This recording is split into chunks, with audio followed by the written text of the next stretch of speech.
Bab 2376. Ekspresi Iwan menjadi gelap ketika belati beracun gagal mencapai targetnya. Brengsek, Bos Selatan bertekad untuk lari, bahkan Artung tidak bisa menghentikannya. Iwan tidak punya cara untuk menghentikannya kecuali dia memiliki kekuatan energi potensial ranah pedang lain. Sayangnya, kekuatan energi potensial ranah pedang yang dia terima dari Master Wulio sudah habis, jadi Iwan tidak punya apa-apa lagi. Sebuah ide pun muncul terbentuk di benak Iwan, dan dia langsung mencoba menghentikan Bos Selatan dengan menyerbu Roni. Hei Bos Selatan, putramu Roni masih di sini, apakah kamu akan meninggalkannya dan lari sendiri? Mengikuti kata-kata Iwan. Henry dan yang lainnya mulai menyerang dengan lebih kejam dan ke arah ketiga penjaga yang menjaga Roni mulai menyerah. Hanya masalah waktu sebelum para penjaga dikalahkan dan Roni dan Joel akan segera ditangkap. Ayah, bantu aku! Roni berteriak tidak berdaya saat dia melihat ketiga penjaganya dikalahkan. Roni tahu itu sebagai dia yang keladi pembunuhan Yonas dan dia akan mati jika Aulus menangkapnya. Kekuatan langsung menguasai dirinya dan ketakutan langsung menguasai dirinya dan Roni hanya bisa mencari bantuan Bos Selatan. Brengsek, ekspresi Bos Selatan berhenti dan menoleh untuk melihat Roni saat dengan ekspresi gelap di wajahnya. Bos Selatan adalah ayah Roni, dan dia tidak ingin meninggalkan putranya, tetapi sekarang setelah dia dikalahkan, dia bahkan hampir tidak bisa melindungi dirinya sendiri, apalagi membantu putranya. Bahkan jika dia bergegas menyelamatkan Roni, itu tidak akan banyak membantu karena Iwan dan Arthur akan mampu menangkap mereka berdua sebelum mereka melarikan diri. Memanfaatkan keraguan-raguan Bos Selatan, Iwan pun meluncur dengan Phantom Steps dan menuju jarak antara dirinya dan Bos Selatan. Oh tidak, Bos Selatan tersentak dan berbalik untuk berlari tanpa ragu-ragu. Dia menyerah untuk menyelamatkan Roni karena dia tahu bahwa jika dia mencoba, dia dan putranya akan mati. Bos Selatan, kamu adalah sosok terkenal di wilayah selatan, namun kamu meninggalkan putramu demi menyelamatkan kulitmu sendiri. Apakah kamu manusia? Iwan mengejek. Iwan tidak menyangka bahwa Bos Selatan begitu kejam sehingga dia akan meninggalkan putranya untuk bertahan hidup. Jangan repot-repot memprovokasi saya, Iwan. Itu tidak akan berhasil. Jika kamu dan keluarga Gumlar berani menyakiti Roni, aku akan membunuh Tari, Agus, dan yang lainnya setelah ini dan membalaskan dendam putraku, kata Bos Selatan dengan tekad. Keluarga Broto terkoyak dan 4 rasul dibunuh oleh Iwan, dan banyak bawahannya menyerah. Dulu ketika Bos Selatan memiliki klan yang harus dijaga, dia tidak berani membunuh karena takut dihukum oleh organisasi Drakmar. Namun kini setelah dia kehilangan segalanya, Bos Selatan tidak perlu lagi menahan diri. Jika Iwan dan keluarga Gumlar berani membunuh Roni, Bos Selatan dapat membunuh para wanita dan seluruh keturunan keluarga Gumlar untuk membalaskan dendam putranya. Dengan tingkat kekuatannya di tahap akhir alam yang munah, Bos Selatan bisa dengan mudah mencapai hal itu. Kesimpulannya, begitu dia berhasil melarikan diri, Iwan dan Arthur kemungkinan besar akan mengampuni nyawa Roni, karena khawatir akan adanya pembalasan. Ini adalah pilihan yang jauh lebih baik daripada menunggu kematiannya bersama putranya. Jadi Bos Selatan memutuskan untuk melarikan diri terlebih dahulu dan meninggalkan Roni. Bab 2377. Kenapa kamu? Ekspresi Iwan menjadi gelap setelah mendengar ancamannya. Tekadnya untuk melenyapkan Bos Selatan semakin kuat karena Iwan takut bahwa akan ada konsekuensi bencana jika Bos Selatan berhasil melarikan diri. Namun situasinya jauh dari ideal. Bos Selatan sudah mati-matian berlari dan Iwan berjuang untuk mengejarnya. Dalam sekejap mata, keduanya mendapati diri mereka berada di nasib rumah itu.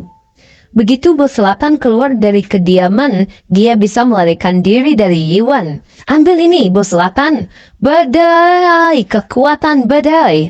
Di saat-saat terakhir, Iwan melancarkan serangan terkuatnya. Energi spiritualnya melonjak dari telapak tangannya dan melesat menuju bos selatan. Serangan yang kuat. Karena terkejut, bos selatan menjadi tegang. Meskipun Hurricane Break milik Iwan adalah serangan jarak jauh yang kuat, serangan itu hampir tidak sebanding dengan kekuatan energi potensial yang Iwan gunakan sebelumnya. Bos selatan berada dalam tingkat yang mudah tahap akhir, jadi dia tahu bahwa dia bisa menangkis serangan Iwan, kecuali Iwan berhasil menggunakan energi potensial yang lainnya. Tendangan ilahi. Saat berikutnya, bos selatan melompat ke udara dan meluncurkan tendangan ilahinya untuk menghadapi Hurricane Break milik Iwan. Bam! Kedua serangan itu saling bertabrakan dan karena bos selatan terluka parah, dia tidak berada dalam kekuatan penuhnya dan serangan Iwan langsung merobek serangan bos selatan. Mengetahui bahwa dia tidak memiliki peluang melawan Iwan, bos selatan pun menghemat kekuatan lalu melesat menuju pintu tepat saat Hurricane Break milik Iwan merobek serangannya.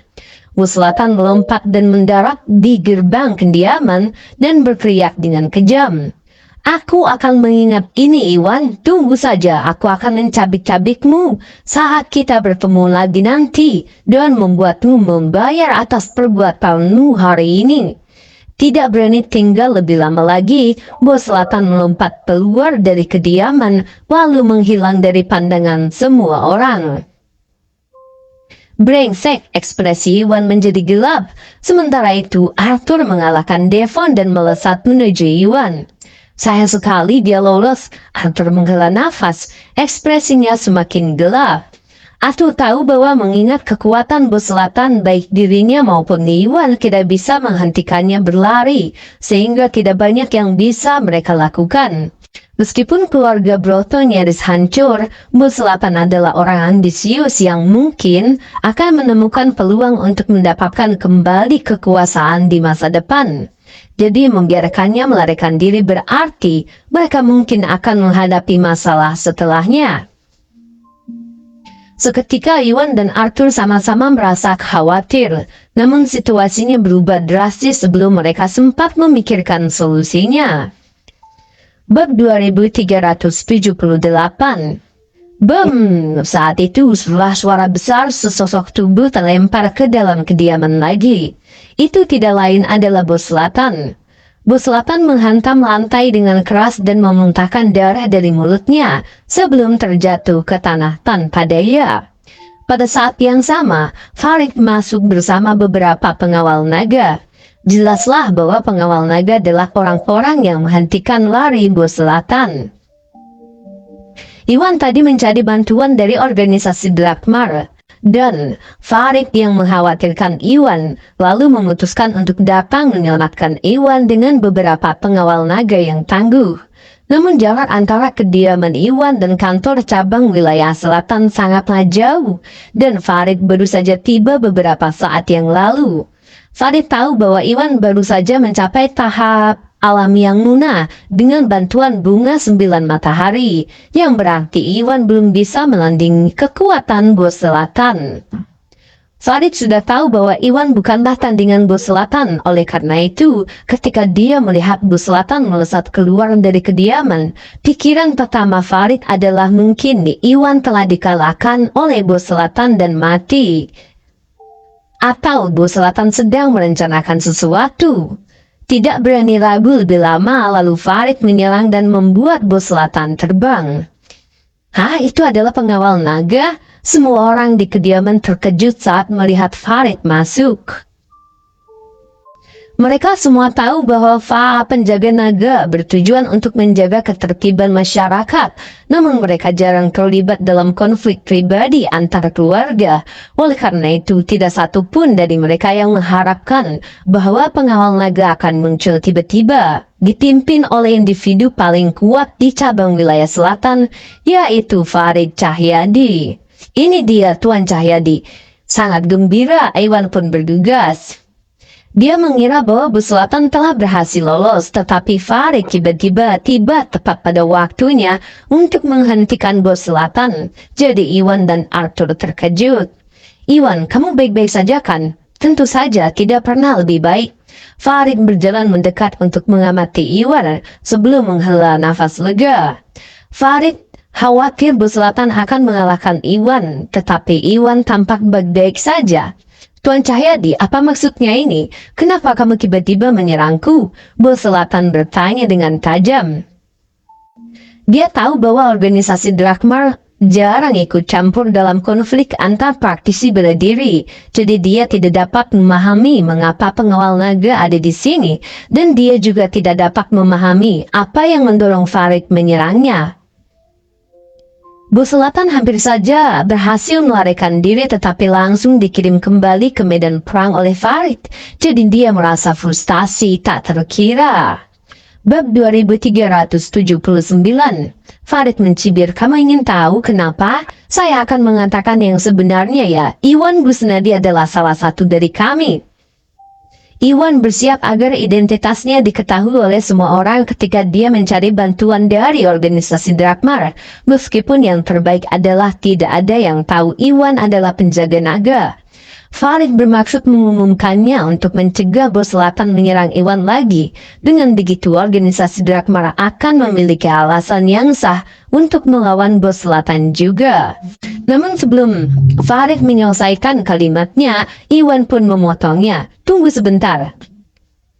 Dia hanya bersiap untuk memberitahukan identitas aslinya karena dia khawatir dia akan cocok dengan bos selatan. Namun bos selatan telah dikalahkan dan keluarganya meninggalkannya. Jadi Iwan merasa tidak melihat gunanya mengungkapkan identitasnya sebagai penjaga naga. Tuan Cahyadi, bos selatan telah bekerja sama dengan Raja Iblis untuk melakukan kejahatan yang mengerikan. Saya berasumsi bahwa Anda telah mengetahui keberadaan Raja Iblis dan bergegas. Iwan mengedipkan mata kepada Farid. Oh, jadi begitu, semua orang langsung mengerti mengapa pengawal naga datang tiba-tiba. Apa? Apa maksudmu Raja Iblis ada di sini di wilayah selatan dan bekerja sama dengan bos selatan? Bertentangan dengan reaksi yang lain. Reaksi Farid dan para pengawal naga semuanya terkejut. Farid baru saja tiba dan tidak mengetahui bahwa Iwan mengalahkan bos selatan dan bos selatan berusaha melarikan diri, apalagi mengetahui tentang aliansi antara Raja Iblis dan bos selatan. Ya Tuan Cahyadi, saya pikir Anda sudah tahu bahwa Raja Iblis ada di wilayah selatan, kata Arthur kebingungan. Seorang penjaga naga memberitahu Arthur 2 hari yang lalu bahwa Raja Iblis menemukan jalan ke wilayah selatan untuk menyakiti keluarga Gumlar. Jadi Arthur secara alami berasumsi bahwa Farid dan yang lainnya juga mengetahuinya. Namun Farid tampak terkejut dan Arthur tidak begitu memahami reaksi mereka. Farid juga bingung tapi dia tahu lebih baik untuk tidak mengungkapkannya. Tetua Gumlar, di mana Raja Iblisnya? Di mana dia sekarang? Dia tegang dan langsung memerintahkan pengawal naga untuk tetap siaga. Raja Iblis berada di peringkat ketiga dalam daftar kriminal karena kekuatan tertinggi dan sifatnya yang licik. Setelah mengetahui bahwa Raja Iblis berada di wilayah selatan, para pengawal naga langsung disiagakan. Pengawal naga di wilayah tengah tidak mampu melenyapkan Raja Iblis selama bertahun-tahun karena Raja Iblis pandai bersembunyi. Sekarang setelah Raja Iblis menunjukkan dirinya, ini adalah kesempatan terbaik bagi pengawal naga untuk memburunya dan mereka semua bertekad untuk menjatuhkannya dengan cara apapun. Bab 2380. Tuan Gusnadi telah melenyapkan Raja Iblis. Tubuhnya ada di sana. Arthur menjelaskan dan menunjuk ke mayat Raja Iblis. Apa? Raja Iblis sudah mati? Bagaimana mungkin? Farid dan bawahannya semuanya tercengang.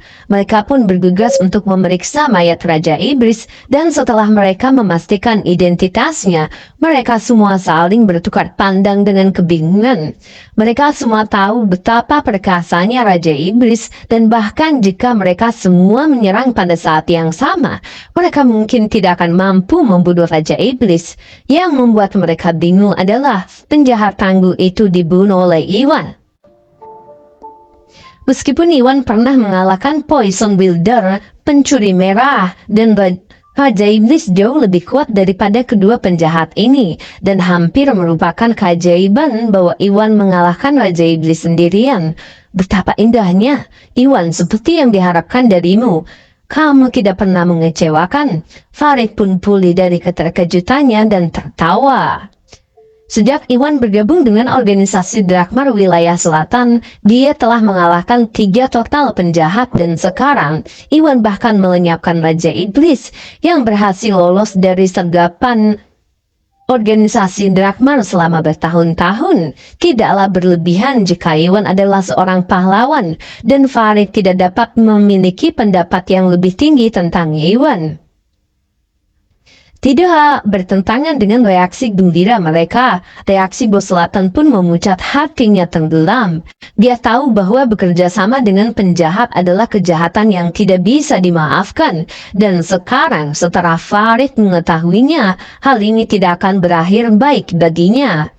Tidak mau menerima nasibnya, bos selatan melesat menuju gerbang sekali lagi, tanpa ragu untuk melarikan diri sebelum Farid dan Iwan sempat bereaksi. Kamu tidak akan lolos. Farid mendengus dan mengirimkan gelombang energi sejati yang kuat ke arah bos selatan. Tahap puncak alam yang munah, Iwan dan Arthur tercengang dan akhirnya mengerti bagaimana Farid berhasil mengirim bos selatan terbang ke dalam kediaman. Memang benar, tingkat kekuatan Farid mencapai tahap puncak alam yang munah. Iwan berpikir bahwa dia telah mengenal Farid dengan baik, dan menurut apa yang Iwan ingat, Farid masih berada di tahap akhir alam yang munah beberapa hari yang lalu. Jadi, Iwan terkejut. Apa yang tidak Iwan sadari adalah bahwa Farid telah mencapai tahap akhir alam yang munah sejak lama dan hampir mencapai tingkat berikutnya. Farid awalnya ingin menggunakan bunga 9 matahari untuk melewati hambatan dalam pelatihannya. Tetapi karena Iwan jauh lebih lemah daripada dirinya, Farid akhirnya memutuskan untuk membiarkan Iwan memiliki bunga mataharinya. Sebagai rasa terima kasih atas kemurahan hatinya, Iwan menawarinya sebuah sun pil, dan dengan bantuan pil matahari tersebut, Farid akhirnya berhasil mencapai tahap puncak yang munah beberapa hari yang lalu. Dengan kekuatan barunya, Farid berhasil membuat bos selatan terbang hanya dengan 1 serangan.